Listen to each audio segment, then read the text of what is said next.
आज का जो मुख्य टॉपिक होगा बहुत महत्वपूर्ण टॉपिक होगा।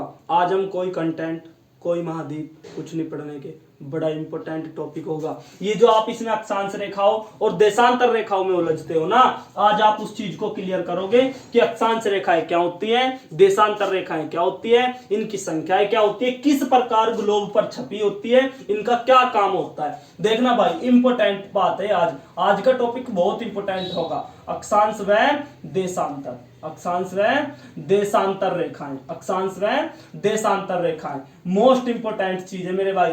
पृथ्वी पर जो काल्पनिक रेखा खिंची होती है, पृथ्वी पर काल्पनिक रेखा, ये कहीं पर खुदी हुई नहीं है, पृथ्वी पर काल्पनिक रेखा है अक्षांश और देशांतर रेखा। पहले आप पृथ्वी बनाओ एक, ये मान लो पृथ्वी है भाई, ठीक, ये पृथ्वी है मान लो। इस पृथ्वी में बिल्कुल मध्य में एक रेखा खींच दो आप इस प्रकार, ये हो जाती है आपकी 0 डिग्री, या फिर जिसे आप कहते हो भूमध्य रेखा, भूमध्य रेखा, या फिर विषुवतीय रेखा,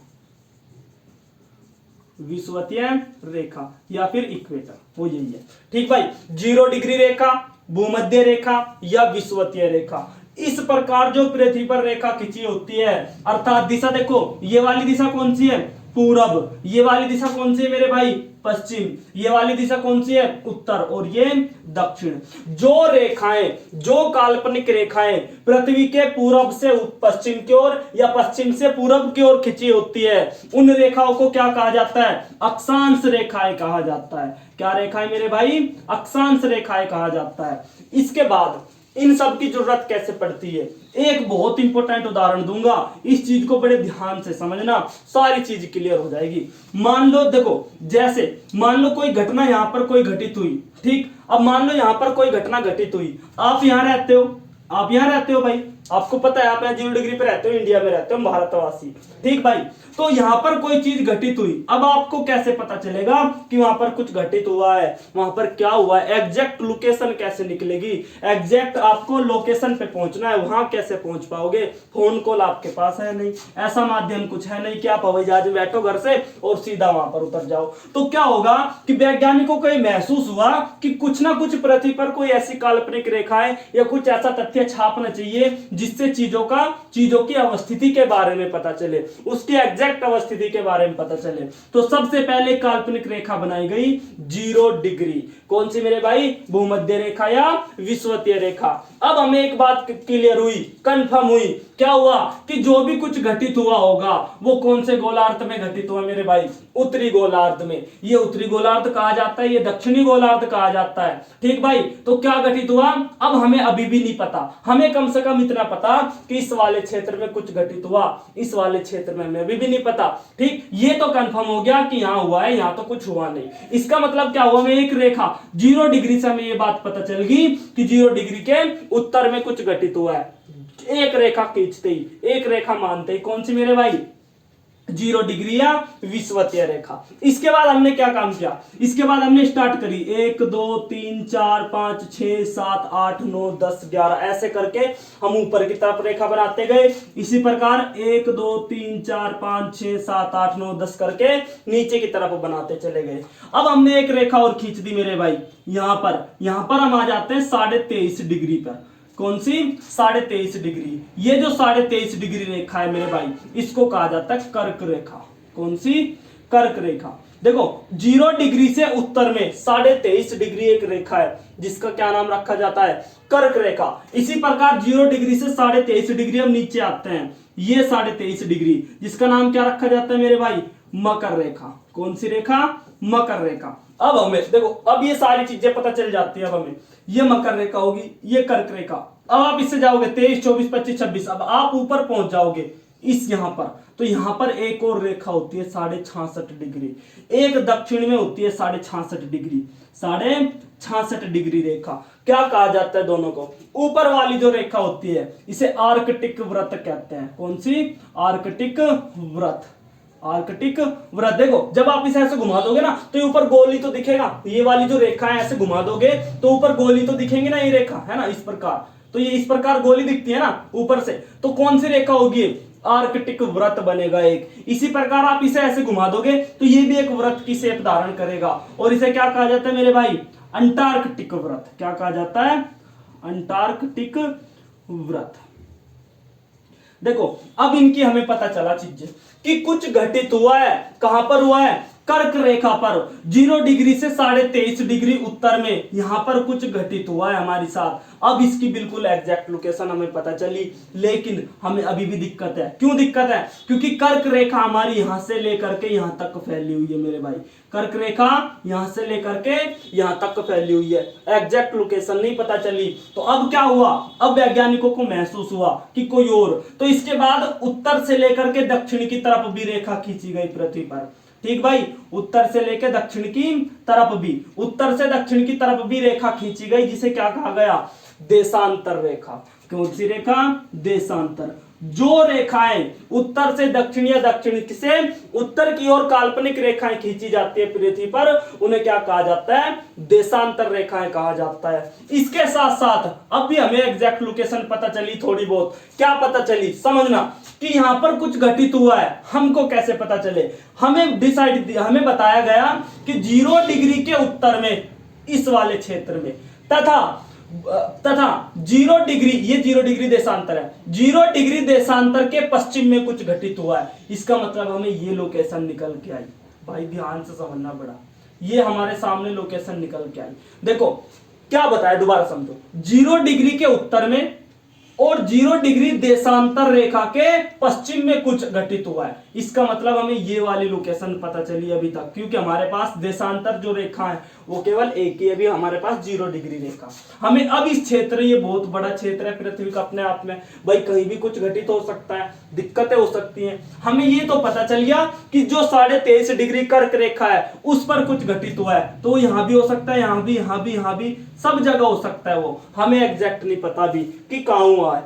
अब पता चलेगा, वैज्ञानिकों को महसूस हुआ, इन्होंने काल्पनिक रेखाओं को बढ़ाना स्टार्ट किया। तो यहां से स्टार्ट होती है 0 डिग्री, यहां से एक रेखा स्टार्ट, 0 से 1, ये इधर भी 1, यहां से 2, 3, 4, 5, 6, 7 करके 8, 9, 10 करके ये रेखा इन्होंने यहां पर इस प्रकार खींचनी स्टार्ट कर दी मेरे भाई, काल्पनिक रेखा माननी प्रारंभ कर दी।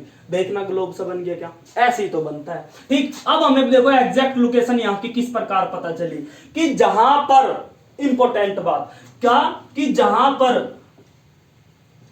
कर्क रेखा, जहां पर कर्क रेखा, या जहां पर कर्क रेखा लिखो, जहां पर कर्क रेखा, मान लो ये 0 डिग्री है, ये 1, 10, 20 मान लो, इसे 20 डिग्री मान लो। ये वाली जो रेखा मेरे भाई, ये वाली रेखा, इसे 20 मान लो, 10, 20 डिग्री होगी मान लो। ठीक, तो जहां पर 20 डिग्री देशांतर रेखा, जहां पर 20 डिग्री पश्चिमी देशांतर रेखा, पश्चिमी देशांतर रेखा कर्क रेखा को काटती है, कर्क रेखा को काटती है, वहां पर कुछ घटित हुआ है, पता चलेगी बिल्कुल एग्जैक्ट लोकेशन। दोबारा सुनो, जहां पर 20 डिग्री पश्चिमी देशांतर रेखा, 20 डिग्री पश्चिमी देशांतर, पश्चिम की बात करी, 20 डिग्री पूर्व में भी है मेरे भाई, यहां पर भी 1, 2, 3, 4, 20 चलती है, इसी प्रकार यहां पर भी चलती है इधर की साइड। तो हमें पता चला कि जो 20 डिग्री रेखा है, 20 डिग्री पश्चिमी देशांतर जो रेखा है वो कर्क रेखा को यहीं पर काटती है। बाकी तो कर्क रेखा कहीं नहीं कट रही ना, क्योंकि कर्क रेखा ऊपर है। तो हमें बिल्कुल एग्जैक्ट लोकेशन पता चलती है मेरे भाई, कितनी मानी जाती है, एग्जैक्ट लोकेशन हमें पता चल जाती है कि यहां पर कुछ घटित हुआ है। ठीक, तो कैसे पता चला हमें, पूर्वी और देशांतरों के आधार पर। अब इनमें क्वेश्चनों की बात करें, ये था बिल्कुल बेस कि किस प्रकार हम कोई चीज की लोकेशन निकालते हैं, देशांतर और अक्षांश के आधार पर। ठीक मेरे भाई, इंपॉर्टेंट बात। इसके बाद हम इनकी बात करें, देखो जो अक्षांश रेखाएं होती है मेरे भाई, जो अक्षांश रेखाएं होती है ये किस प्रकार होती है, जो पूरब से पश्चिम की ओर खींची जाती है, पश्चिम से पूरब की ओर जो काल्पनिक रेखा खींची जाती है उन्हें अक्षांश रेखा कहते हैं, पहली बात। दूसरी बात, इनकी संख्या कितनी होती है, 0 डिग्री होगी, 90 ऊपर होती है मेरे भाई, 90 नीचे होती है, कितनी मानी जाएगी, 180 प्लस 1 अर्थात कितनी होगी, 181 मेरे भाई। एक कौन सी है ये है 0 डिग्री या विषुवतीय रेखा। कहीं कहीं बहुत सारी बुक में आपको 179 भी देखने को मिलता है। ये क्यों मिलती है, आज इनका भी क्लियर कर दूं। ये कितनी रेखाएं, कितना अंतर होता है, दो रेखाओं का अंतर। ये जो दो रेखाओं का अंतर होता है, ये जब आप ध्रुवों पे पहुंच जाओगे तो ध्रुवों में एक एक रेखा घटा दी जाती है। इस वजह से ध्रुवों में, मतलब ये वाला ध्रुव कौन सा हो गया, दक्षिणी ध्रुव। भाई आप इस वाले सिरे पे तो खींच नहीं सकते ना, आप इस वाले सिरे पे मान ही नहीं सकते, तो इसी प्रकार गिनी जाती है कि दक्षिण ध्रुवों पर जाने पर एक एक जो देश अक्षांश रेखाएं होती है वो कम कर दी जाती है। तो कितनी लिखी जाती है मेरे भाई, 179 या फिर 181। एक ही क्वेश्चन होगा, एक ही ऑप्शन आएगा। इसी के साथ इन दोनों के मध्य की जो दूरी होती है, एक अक्षांश से, इंपॉर्टेंट बात, एक अक्षांश से दूसरे अक्षांश के मध्य, एक अक्षांश से दूसरे अक्षांश के मध्य की जो दूरी होती है वो कितनी होती है, 111 किलोमीटर। लगभग क्या, पूरी बताऊं आपको, 111.11 किलोमीटर, ये 111.11 किलोमीटर की। अर्थात मान लो ये 0 डिग्री है ये वाली रेखा, तो यहां 1 होगी, यहां 2, यहां 3, यहां 4, तो ये 1 और 2 इनके मध्य की जो दूरी है ये है, ये मेरे भाई, इनके जो मध्य की दूरी है वो कितनी है, 111.11 किलोमीटर की। ठीक भाई। इसी प्रकार देशांतर की बात करें तो देशांतर रेखाओं की जो संख्या होती है, उतार लेना सारी चीज, जो देशांतर रेखाओं की संख्या होती है, देशांतर रेखाओं की संख्या 360 मानी जाती है।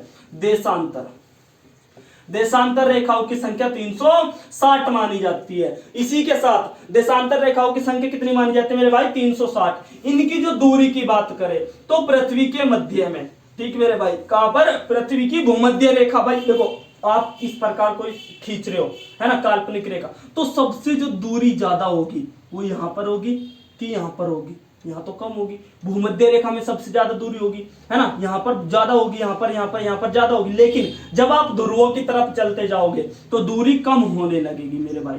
ठीक, ध्रुवों की तरफ आकर के दूरी इनकी शून्य हो जाती है, बीच की जो दूरी होती है वो बिल्कुल शून्य हो जाती है। तो हम मध्य में बात कर रहे, अर्थात भूमध्य रेखा पर बात कर रहे, तो देशांतर रेखाओं की भूमध्य रेखा या 0 डिग्री रेखा पर इनकी जो दूरी होती है, इनके बीच की दूरी, एक देशांतर से दूसरे देशांतर के मध्य की जो दूरी होती है वो कितनी होती है, 111.11 किलोमीटर। इंपॉर्टेंट बात, 111.11 किलोमीटर देशांतर के मध्य है और अक्षांश के मध्य कितनी होती है मेरे भाई, 111 किलोमीटर। ये बहुत इंपॉर्टेंट चीज है मेरे भाई। अब कोई भी लोकेशन निकालो तो एकदम से आसानी से निकल जाती है। इसी प्रकार आप इधर की तरफ जाओगे, देखो पूरब से सूरज निकलता है ना, जब आप अंतरराष्ट्रीय तिथि रेखा या राष्ट्रीय तिथि रेखा पढ़ोगे ना तब मैं आपको समझा दूंगा ये सारी चीजें। ठीक भाई, तो आज का जो क्लास था ये केवल इसलिए था क्योंकि आपको देशांतर और अक्षांश रेखाओं में गोल ना हो जाओ आप लोग, है ना। सारी चीज इंपॉर्टेंट होंगी, सारी चीज बढ़िया बताई है, आप इस वीडियो को देख लेना, अक्षांश और देशांतर कभी नहीं भूलने के।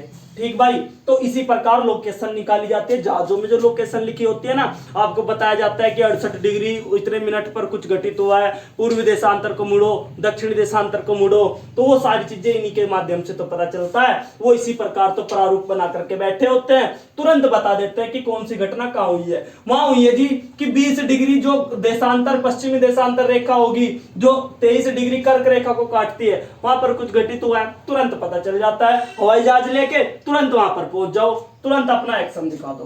ठीक भाई, तो ये हो जाता है अक्षांश और देशांतर रेखाओं का कंप्लीट टॉपिक। इंपॉर्टेंट था मेरे भाई। ठीक, इसी के साथ हम आज इतना ही करते हैं। इसके बाद जब मैं तिथि रेखा पढ़ाऊंगा, अंतरराष्ट्रीय तिथि रेखा, राष्ट्रीय तिथि रेखा, टाइमलाइन कहते हैं, एक बार फिर हम इनका जिक्र करेंगे बहुत बढ़िया तरीके से। इसलिए मैंने पहले बताया क्योंकि हम अगला उस पर बात करेंगे तब मैं आपसे पूछूंगा। ठीक मेरे भाई, तो आज का इतना ही करते हैं।